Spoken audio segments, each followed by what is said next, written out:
গৰুৰ ভোগ বুলি ক'লে বিৰাট টেষ্টি। আহিব দেই কেতিয়াবা, আপোনালোকেও আহিব, মজাই বেলেগ ইয়াতে। কিন্তু বেলেগ সোৱাদ। মই এই হৰগুৰি থানাৰ যি মন্দিৰ, এই মন্দিৰলৈ আহি পেলাই ইয়াত এটা বাবাক লগ পাই গ'লো। বাবা দেখাম বুলি ভাবিছে। ইয়াতে মই লোকগীতৰ ওপৰত কলিতা গোস্বামী মই গান অভিনয় কৰিব নেকি? অভিনয় কৰিম তাত আৰু নৃত্য কৰিম। ঘৰ ক'ত? মোৰ ঘৰ কামাখ্যা, গুৱাহাটী। কামাখ্যাৰ পৰা আহিছে? হয়, লাগিছে মানুহবিলাকক দেখি, ভাল লাগিছে। মৰম চেনেহ পাইছো মানুহবিলাকৰ, খুবেই ভাল লাগিছে। ভোগ বনাই আছে নেকি? ইয়াতে আই লাভ ইউ হৰগুৰি সুন্দৰকে লিখি থোৱা আছে, মানে চেলফিৰ কাৰণে। আৰু ইয়াতে সকলো চেলফি, মানে ৰাতিপুৱাৰ পৰা বিভিন্ন মানে ভক্ত আহি পেলাই ইয়াত চেলফি উঠিছে, ল'ৰা ছোৱালীয়ে সকলোৱে। Hello' everyone, I am Kamal KK. মই মোৰ ইউটিউব চেনেল HDL KK আছামৰ আন এটি নতুন ভিডিঅ'লৈ আপোনালোক আটাইকে স্বাগতম জনাইছো। আজি মহাশিৱৰাত্ৰি।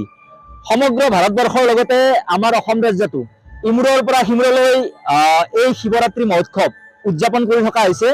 তাৰ সমান্তৰালভাৱে আমাৰ ওচৰে পাজৰেও বিভিন্ন ঠাইত এই শিৱৰাত্ৰি অৰ্থাৎ এই শিৱৰাত্ৰি মহোৎসৱ ধুমধামেৰে, মহা ধুমধামেৰে উদযাপন কৰি আছে। গতিকে এই ৰাতিপুৱাৰ পৰাই এই উৎসৱ উদযাপন কৰি আছে। মই আপোনালোকক ৰাতিপুৱাৰ পৰাই দেখুৱাব বিচাৰিছিলো, যদিও কিবা ব্যক্তিগত অসুবিধাৰ কাৰণে বা কিবা অলপ ব্যস্ততাৰ কাৰণে মই ৰাতিপুৱা আহিব নোৱাৰিলো। এতিয়া মই এই মানে ৰাতিৰ পৰিৱেশ দেখুৱাব বিচাৰিছো। মই আমাৰ ওচৰে পাজৰে থকা কেইখনমান পূজাস্থলীলৈ যাম আৰু তাৰ পৰিৱেশ দেখাম। গতিকে বলক এতিয়া এই আমাৰ আজিৰ যি মোৰ ভিডিঅ' এইটো আৰম্ভ কৰোঁ। তো গাইজ, মই আহিলোঁ কামৰূপ জিলাৰ অন্তৰ্গত হাজো সমষ্টিৰ তেতেলীয়া গাঁৱৰ হৰগুৰি মন্দিৰলৈ। ইয়াত মহা ধুমধামেৰে এই শিৱৰাত্ৰি মহোৎসৱ উদযাপন কৰি থকা হৈছে। তাক মই আপোনালোকক দেখুৱাম তাত কেনেধৰণে এই শিৱৰাত্ৰি উৎসৱ উদযাপন কৰি আছে। মই আহি পেলাই ইতিমধ্যে শিৱৰাত্ৰি এই উৎসৱস্থলী পামেই আৰু অকণমান আছে। গতিকে মই এই ভিতৰলৈ সোমাই যাম, আপোনালোকক দেখুৱাই আছোঁ। তেতেলীয়া গাঁৱৰ এইটো এটা বহু ঐতিহ্যমণ্ডিত হৰগুৰি মন্দিৰ। ইয়াত বহুদিন আগৰ পৰা, বহুত বছৰ আগৰ পৰা ইয়াত এই শিৱ পূজা মহোৎসৱ উদযাপন কৰি থকা হৈছে। গতিকে ইয়াৰ মই পৰিৱেশ দেখাই আছোঁ। ইয়াত ফাংচন হৈ আছে আৰু খুব কেনেকুৱা ধৰণৰ কি কি কাৰ্যসূচী চলি আছে মই গতিকে আপোনালোকে মই প্ৰথমে আমাৰ মূল মন্দিৰৰ ভিতৰলৈ গৈ আছোঁ। তাত কেনেকুৱা ভক্তসকলে ইতিমধ্যে লানি পাতি আছে। ৰাতিপুৱাৰ পৰা যথেষ্ট সংখ্যক ভক্ত ইয়াত আহি আছে আৰু ময়ো গৈ আছোঁ। মানে এটি মানে প্ৰণাম কৰাৰ কাৰণে উদ্দেশ্যে যাম আৰু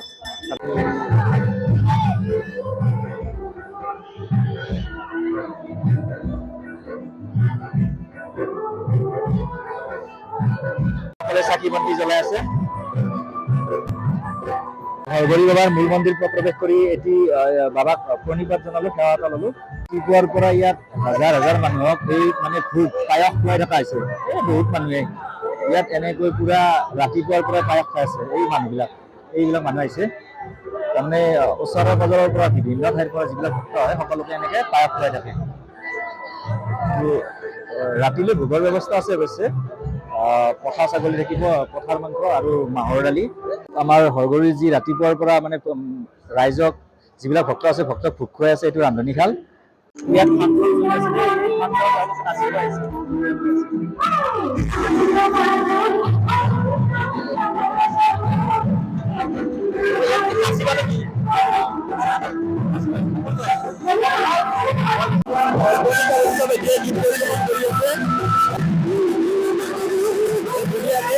আৰু বহু দৰ্শকে একেবাৰে ধুনীয়া গীত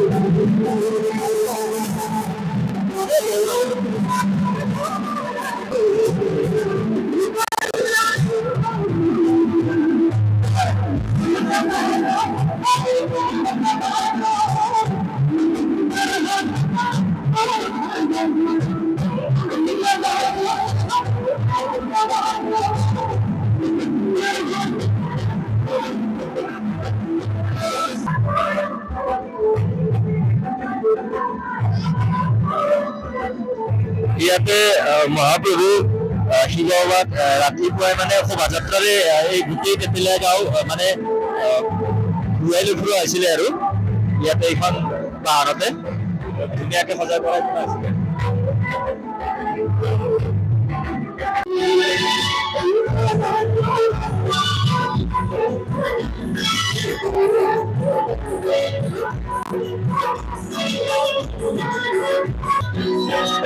কলিতা গোস্বামী গান মজা রে, কি সুন্দর গাইছে না। বম ফুটাই আছে একদম এই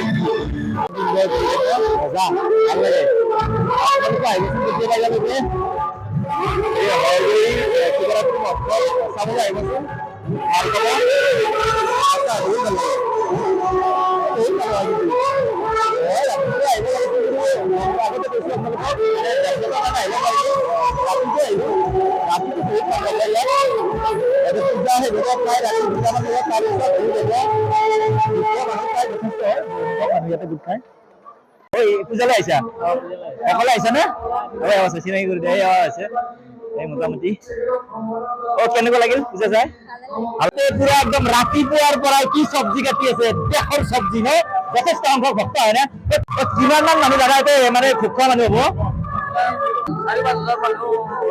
4-5 বনাই আছে এইবিলাক এই যথেষ্ট এই মানুহে মানুহ আৰু মোটামুটি ৰাতিপুৱাৰ পৰা ব্যস্ত নেকি হয় ৰাতিপুৱাৰ পৰা আছো এই কিমান মান মানে ভোগ যে বনালে পায়স বনালে কিমান মান 30 থালি ৰাতিপুৱাৰ পৰা আৰু মানে এই ভোগটো কেতিয়া হ'ব আমাৰ যিটো বনাই আছো আৰু বনাই আছো এতিয়া 2টা বাজি যাব 2টা আঢ়ৈটাৰ পৰা কি কি থাকিব তাতে মাহত দালি মাংস এই খাবাৰ মানে আঢ়ৈটালৈকে থাকিলে পাই যাম আৰু চেষ্টা কৰিব লাগিব আৰু নাই দাদা আপুনি জন্মলগ্নৰ পৰা এই পূজাখনৰ লগতে শিৱৰাত্ৰি মহোৎসৱৰ লগত তেতেলীগড় শিৱৰাত্ৰি মহোৎসৱৰ লগত জড়িত আছে কেনেকুৱা অনুভৱ আৰু কেনেদৰে পালন কৰে এইটো আমাৰ যিটো আমাৰ জন্মসূত্ৰে মই তেতেলীয়াত জন্মিছো আৰু তেতেলীয়াৰ প্ৰধান অনুষ্ঠানটো হৈছে আমাৰ হৰগুৰি মন্দিৰ আৰু আমাৰ চিনাকি হৰগুৰি মন্দিৰ তেতেলীয়াটো পিছত আহে প্ৰথম হৰগুৰি মন্দিৰ তাৰপিছত তেতেলীয়া আমি ইয়াৰ মাজত থাকি এই অনুষ্ঠানটোৰ লগত থাকি আমি ইমান একাত্ম যে আমি মহাপ্ৰভু শিৱৰ লগত পুৰা একাত্ম আমি এই শিৱৰাত্ৰি মহোৎসৱটো এটি অন্য ধৰণে লওঁ যিটো মানে সাধাৰণতে যি ধৰণে আমাৰ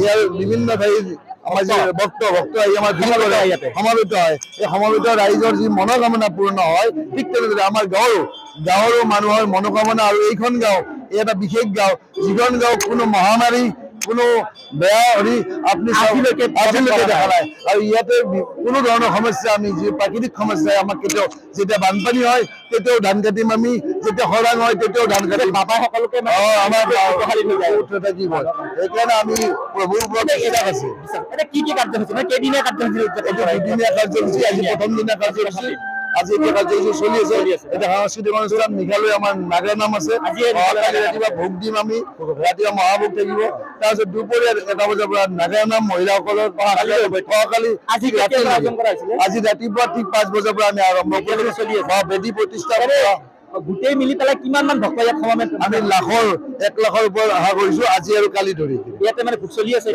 আছে আমি ইতিমধ্যে আমি অকল আমাৰ কি কয় এইটো ভোগ যিটো ভোগ আমাৰ পকা ভোগ বুলি কয় পকা ভোগ প্ৰায় আমি 30,000 মানুহক এতিয়ালৈকে খোৱাৰ ব্যৱস্থা কৰিছো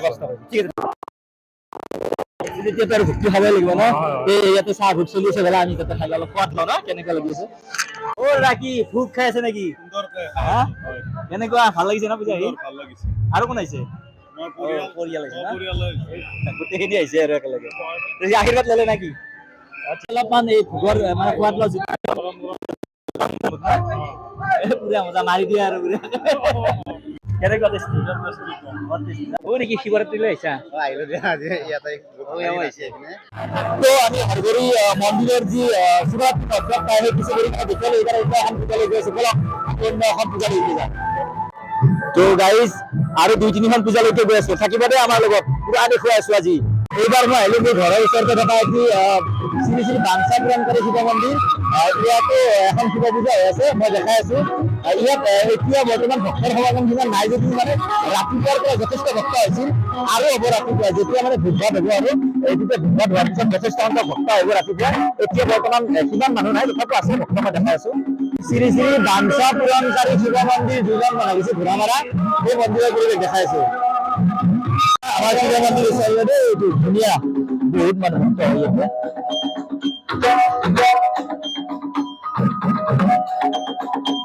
চলি আছিল